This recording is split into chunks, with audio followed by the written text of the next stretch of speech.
Well, g'day there. Welcome to this Mark's Reviews and Tutorials video. We are going to be fitting an Anderson plug onto a vehicle here. And the one I'm going to show you here is actually a very, very easy vehicle to... We've got a BMW X3 here. And as with all BMWs, like a 3 Series, 5 Series, they've got the battery in the back here. X5s, X3 have got the battery often more central. Here's the components. We've got the Anderson plug and molded lead.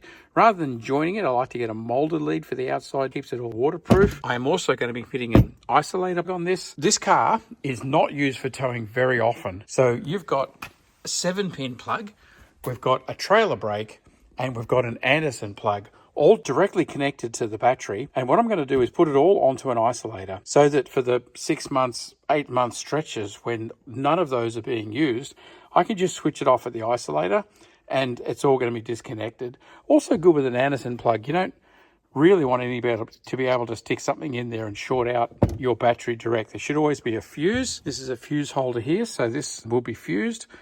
And it's also going to have an isolator on it, so I can turn it off. BMWs are fussy with current draw, and well, I mean, all cars are fussy with current draw, end up with a flat battery. So I'm just taking the 7-pin plug, which has got a little computer. Have a look here if you want to look at how to install a 7-pin plug, because there's a little computer in here. That's right here. So it's not just tapped into the wires. You're running an ECU with power all the time. So I'm going to be able to switch all of those off with the isolator and then wire up the Anderson plug. Underneath here is the battery. So that makes it very, very easy. Not only that, we've got a positive connection plate here. I'm going to be putting the Anderson plug right here, and almost directly above it, there's a positive connection plate right there that we can either undo one of these and put a ring wire onto, or this guy here and put a ring wire onto. So this is the positive side of things. And right there, there's an earth. So really, really easy. So all I have to do is like poke a hole through here. And believe it or not, in this BMW X3, it's an F25. We've got ourselves a rubber grommet right there. If you give that a big shove, there's the outside world. So all we have to do is put a hole in that grommet, silicone it up, bring the Anderson plug. Well, we're going to go power, and then this fuse is going to run the power through to the isolator. So everything is coming through that fuse. And then from the isolator, have a look in the back here. So one side will come in fused from the battery. The other side will connect all of the components. Will come in here. And then the Anderson plug wire will just run up here to the back. Super short, super easy. The installation is the same if you're going to be doing it with a car with a battery under the bonnet. It's just that from your connection points, you're going to be running a wire the full length of the car up to the bonnet in the front. This one here, extremely easy. No holes in the car, no nothing. It's all just right there. We're going to pop up. We're going to go positive, we're going to go negative, so we'll get into it and we'll show you how it all happens. The main thing I'm going to be doing over and over is just stripping and preparing wire and then putting these little crimping, these guys here, into place, both on the Anderson plug. I'll put links to all of these components so you can buy fuses and Anderson plugs and leads. And what we're going to be doing is cutting this.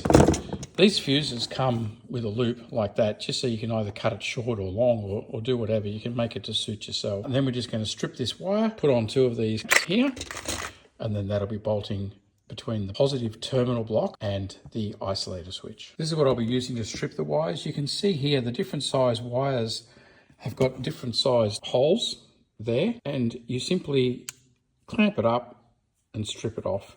And this is also a crimping tool. See the yellow, the dots up here, the red, the blue, and the yellow, the different size holes again, where you put these things that we're putting together. There's joiners there, or the hoops, and you simply squeeze that to crimp it onto the wire and permanently put it in place. I'll put links through to these tools. Get yourself some good tools. Like I say that, but like I've had these probably for 30 years. Just once you've got the tools, you've got them, and everything is easier and done right from there on in. So get yourself some decent tools. Have a look at the links in the description. I'll have all of the different parts. I'll research and find all of those for you, and some decent tools so you can get the job done. So when it comes to crimping these, you see the metal part doesn't actually go all the way through. It's up inside there. That is so that you can cut just a little bit off your wire, poke it up inside, and then you crimp this here where the metal is, and you also crimp it here where the metal isn't. So it's going to crimp down where you cut the wire off, and then it's going to crimp down on the insulation. So it's going to hold it in place in both, but it keeps this wire well shielded right up inside there, so it's not going to short out or cause any problems later on. When you're stripping the wire, you don't want to cover it all the way back here, so you end up with a great heap of bare wire. You just cut the bit that's going to go into the metal there, and you leave the rest of it covered. So we're just going to cut a little bit off here. So there we go, a bit like that. Squeeze it there, turn it around 90 degrees, squeeze it there, and then hold the wire. And then you just pull it off, and you see that comes off, and you're left with a little bit of wire ready to crimp on. So there you go. The first crimp I did was on the wire. The wire came through just nicely to there, crimped the wire into place, and then I also crimped the casing just onto there. And that's as tight as you like. That is not going to come off. Got yourself a really good connection. So just do that over and over for all of the wires, and then we'll put them all together. When it comes to putting a hole through a rubber grommet, a couple of different ways you can do it. Your side cutters like this, again, have a look at the tools that I'll link you through to some decent quality ones. Side cutters like these, again, of all the tools to buy good quality, you've got to spend a bit more money on your side cutters, because otherwise, as soon as you cut something hard, you're going to damage that blade. It'll get all dented and all over the place. So I'll put you through to a proper brand. So you just clip, clip, clip, and then cut yourself a bit of a hole. I've actually done this one with a drill. The drill won't drill with rubber, it'll just sort of knock it out of the way, but it cleans it up a little bit. And then what you want is it to be smaller than the wire you're pushing through, so that when it goes through, it seals. And this is sealing, in my case, between the cabin where the battery is. So I'm going to put silicone on this as well to make sure that that is 100% sealed. Yeah, that's all nice. So I'll just put a little bit of silicone around that because of where it's coming into the cabin. Okay, so we're getting it done here and looking really, really good. So I've got the isolator, pull it out so you can have a look, and underneath we've got the power wires. See, that's the fused power, which is going to come from the battery to one side, and to the other side are the two power sources. This is the brake controller and the 7-pin plug, and this is the Anderson plug. So on and off for all of that isolated. And when you're doing this sort of connection, the very last thing that you do, of course, is connect your battery, so it's not connected for all of the other times. Now, if you were going to put a fuse in line like this and then have it turning off your brake controller, for instance, you need to have spare fuses, because you can't have this blow and then be 100 kilometers from somewhere where you can get a fuse. So you need to be carrying fuses. If you're going to put fuses in these power lines, I mean, all of them already, the brake controller and the 7-pin plug already had fuses, but you've got to make sure you carry spares, because otherwise you'll be so up the creek if you blow your fuse. So there you go. That's it coming through the rubber grommet. Looks absolutely fantastic. The Anderson plug, I'm just going to run it straight to earth, which I've got an earth right there.